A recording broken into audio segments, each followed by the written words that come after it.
I'm getting pretty tired of the same old menu all the time. Aren't you able to come up with any new ideas already? We should be able to provide our guests with unique dishes all the time so that we stand out from our competitors. Hello, Barbara. I hope you're doing well. I have several new dishes that I want to add to our menu, but Benjamin still hasn't given his approval on any of them yet. Oh, but my Benny's always so busy. You must know that by now. He's not able to take that much time out of his schedule to accommodate you. Maybe you need to think of a better way to propose your ideas to him. Isn't there a way to get his approval without wasting any of his precious time? Of course, I try to keep that in mind when I share my ideas with him. But if he wants to taste everything before adding any new dishes to our menu, I want to make sure that he can enjoy it in the most delicious state. So I always accommodate his schedule to work out a good time for him to come to the restaurant. But unfortunately, he rarely comes at the time that we agreed on. What are you trying to say? Are you trying to imply that Benny is to blame for this? Absolutely not. But I just don't know what more we can do. He probably knows that your cooking is nothing worth putting on our menu anyways. That's why he doesn't want the extra burden of having to travel all the way there only to have a disappointing meal.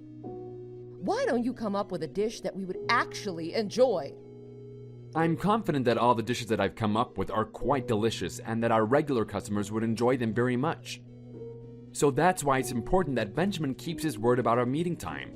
That way I can time the meal preparation accordingly, and he'll be able to enjoy the dish as it's meant to be served. I know that I've had to ask him to avoid visiting the restaurant during our busy time. There's not much more we can do unless Benjamin is also willing to give us the same kind of courtesy. You have no right to blame Benny. Obviously, it just means that you're not putting in enough effort. You've been working for us for a long time now, right? I hope you don't think that it gives you any right to demand anything, just because you've spent more time at the restaurant than anyone else. Of course not. I absolutely don't think that, and I'm sorry if you may have gotten the wrong impression. Besides, why should my Benny have to accommodate your schedule in the first place? He can't just appear at the restaurant when you call for him. I've told you that he's an extremely busy man. You should at least have enough consideration to offer going to him when he can accommodate you. That's not really ideal, since I can't leave the restaurant unattended. I know that there are other staff who are more than capable of managing everything, but it's my duty as head chef to oversee everything. And whenever Benjamin calls to say that he can meet me, it's almost always during our busy time. So unfortunately, I've had to turn him down on several occasions because I was unable to leave. Oh, so what you're saying is that Benny has offered to meet with you, but you've been ignoring him. He says that he's able to see you when he calls, right? So why don't you just take him up on his offer right then? What are you doing instead? Of course, I'm working in the kitchen to make sure that all the orders get prepared in time, with hardly even a moment to catch my breath. And whenever Benjamin has called in the past, it's always during our lunch or dinner rush, so I'm usually not able to even take his call. I've asked him repeatedly to avoid calling during those times, but perhaps he just forgets. That's ridiculous! When he calls, you should pick up. What's so difficult about that? Benny is giving you such an easy opportunity to redeem yourself and to prove that your skills as a chef are worthy enough for his restaurant. But you still choose to ignore him? That's just too bad for you then. But what can you expect? I've been told that my job at the restaurant should be top priority at all times, no matter what. Especially with the limited staff that we have. Everyone must pull their weight to make sure that everything runs properly. I know that I brought this up with you and Benjamin more than once before, but it still remains an issue for us. We have nowhere near the number of staff that we need. That's just nonsense. If we bring in any more staff, our overall profit will go down for sure. And you've always been able to manage somehow with this number, so I don't really see what the big problem is. Besides, it's not your position to make these kinds of decisions. Who do you think pays your salary? I'm very much aware of that, but we're also working at full capacity all the time. There's barely even any time to take a break. I'm just asking that you consider our situation and rethink your decision about hiring more staff.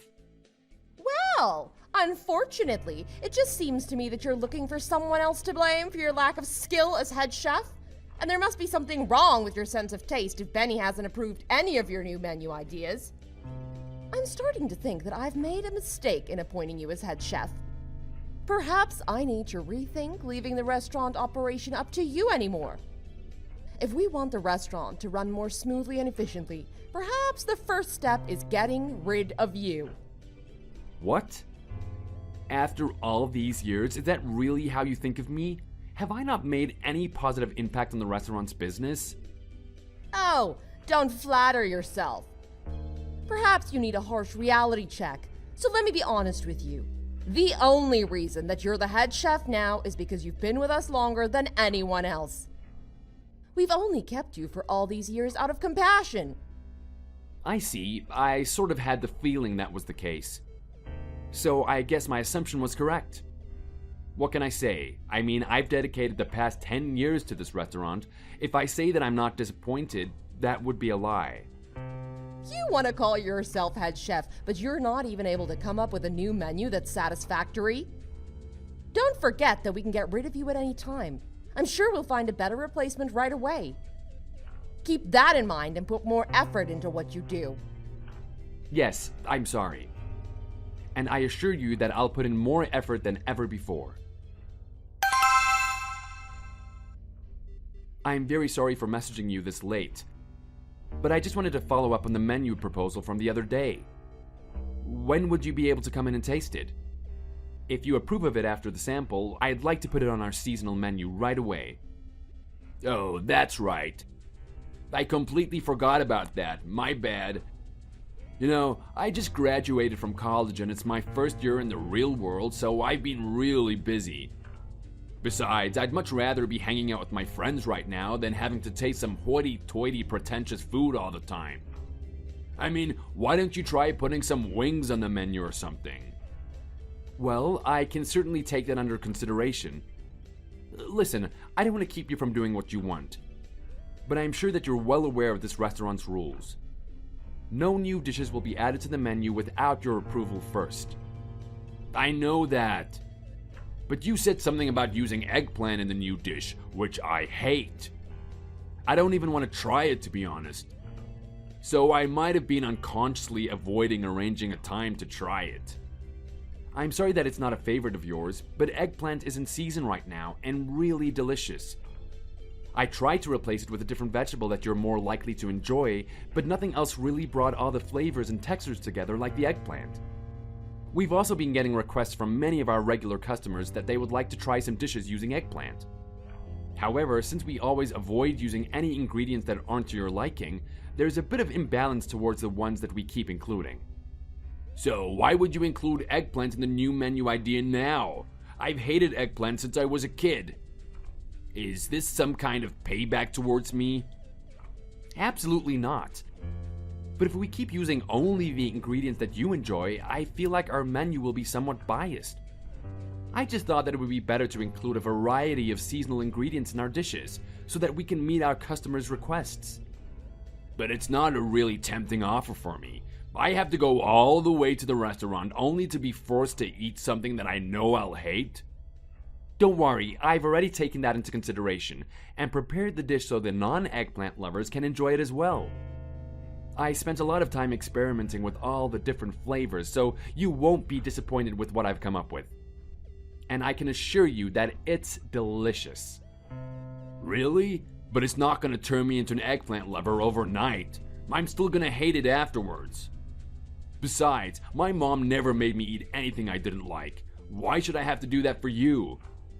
You're trying to force me to try it, no matter how many times I've told you that. I won't. You're just being a bully now. I never knew that you were so mean. I'm sorry. That isn't my intention at all. I was just thinking about our customers and wanting to please them first and foremost. Sure, whatever. Anyways, I don't have anything planned for today, so I guess I can go over to the restaurant. I'll be there around noon, so make sure that you have everything ready. Wait, no, that's right in the middle of our lunch rush. I won't be able to properly serve you then. Are you able to come after our lunchtime? What? So you're trying to give me orders now? Don't you know how busy I am? I'm already going out of my way to make time for you. In that case, I'll never go over there again. But there's a rumor that a very famous food critic will be in the area soon. It was mentioned in his blog recently. So we've been especially mindful of providing our best service to our customers these days, because who knows when that critic will be in here. He might even come here undercover, pretending to be a regular customer. And depending on his review of the restaurant, it'll have a huge impact on the number of people who come in here afterwards. That's how famous and influential he is. What does that even have to do with me? What difference will it make whether one food critic writes a review about us or not? All you have to do is serve delicious food, provide good service, and cater to the needs of the customers. Is it really that hard? You're right, of course. But in that case, please make sure that you keep your voice down while you're here. That's the one thing I'll ask that you promise. What do you mean by that? Well, you always like to make your presence known by raising your voice every time you're here. But that kind of rowdiness, especially during business hours, is more of an annoyance than anything. Of course, you can make all the noise you want as long as there are no customers. Are you telling me what to do again? Really, you're too full of yourself. You better not forget who you're talking to. I'm sorry if I was out of line, but it's something that affects the restaurant's image, so I thought that it should be my duty as head chef to let you know. Whatever, just have that meal ready for me tomorrow. If the new dish that you're so proud of isn't as good as you say, you better be prepared for whatever comes next. Yes, I understand. I have full confidence in it. Don't worry. Is it really true? I heard from Benny that your new dish includes eggplant as one of the main ingredients. Why would you purposely use an ingredient that you know he hates? That's just cruel. And you want to call yourself head chef? A proper head chef should take into consideration the likes and dislikes of the customer. Some of our regular customers have repeatedly asked that we include more vegetables on the menu, especially seasonal vegetables like eggplant. And I've always felt that we don't provide such a large variety of vegetables either, so I thought that this would be the perfect opportunity to do so. I'm sure that our customers will enjoy the new dish that I've come up with. And don't worry, I know that eggplant isn't a favorite for everyone, so I've arranged it in a way that even non-eggplant lovers will find it pleasant. Oh, really? Because my son said that this so-called arranged recipe tasted terrible. He was hardly able to finish his plate. That's not true, because I watched him finish everything on his plate except for the eggplant, and he seemed perfectly satisfied with the dish. But he was adamant about not even taking a bite of the eggplant because he doesn't like it. And of course, I couldn't force him to try it, so unfortunately, he left the eggplant untouched. So for now, it still remains undecided whether the new dish will be added to the menu or not. Well, if you're not planning to replace the eggplant with something that tastes better, it's not going on the menu. At least that's what Benny told me. And of course, he has the final say in everything, especially because this is going to be Benny's restaurant soon. What do you mean by that? To be honest, I'm just downright disappointed in you. You're not suitable to be the head chef of our restaurant. We don't need you anymore. You're fired. What? You don't really mean that, do you? Of course I mean it.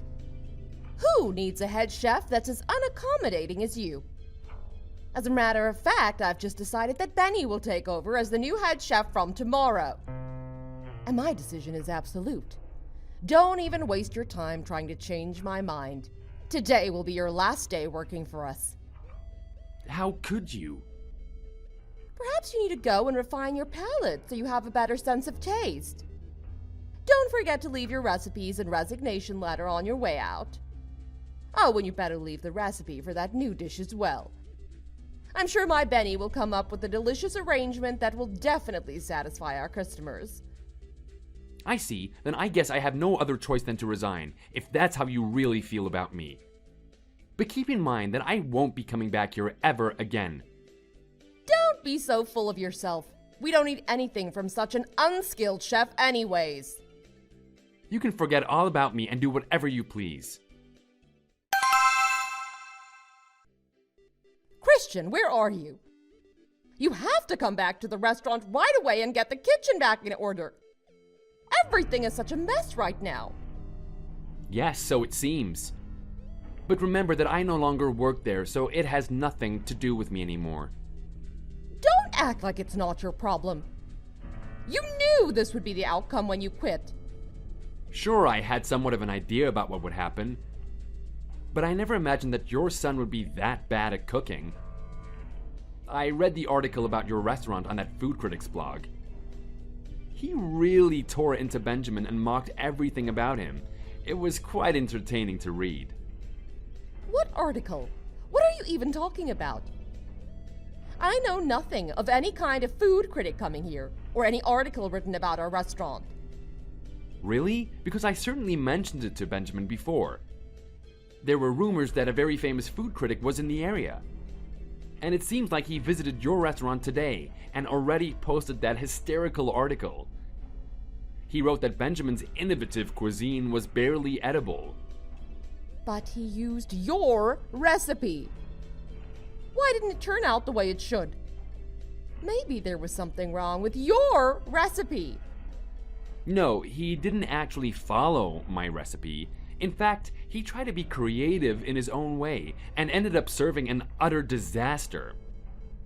Those were the words of the food critics, not mine. But anyways, it also said that Benjamin replaced the eggplant with jalapeno poppers just because they're one of his favorite vegetables. The food critic wrote that he sat down with the chef and talked about the recipe as if they were old friends. Wait, so you're saying that guy was the food critic, and he wrote that blog about us? But he was just talking and hardly touched his plate. He's known to always finish everything on his plate because he thinks that that is the best kind of respect that he can give to the chef that prepared his meal. But I guess in this case, the food was so terrible that he couldn't bear to eat it. It really makes me wonder what Benjamin's sense of taste is like. Did he even taste his own cooking? Wait, that food critic really wrote all of that in his blog? Won't that affect our business? I would think so. Regardless, he's known to be pretty harsh in his reviews, so he never sugarcoats any of his comments. But his reviews are always reliable, so he has a large number of followers who take his reviews seriously. I know that the restaurants that he's criticized in the past lost about half of their customers because of his bad review. Are you serious? Why did he have to come today? Well, at least your restaurant has many regular customers, so I'm sure you'll be fine. But don't forget that I was the one who served all those regular customers over the years. You should be grateful for that. Actually, even those so-called regular customers were insulting the cooking and started getting really angry. They demanded to see the head chef because nothing tasted the way it should. So I explained to them that we let you go.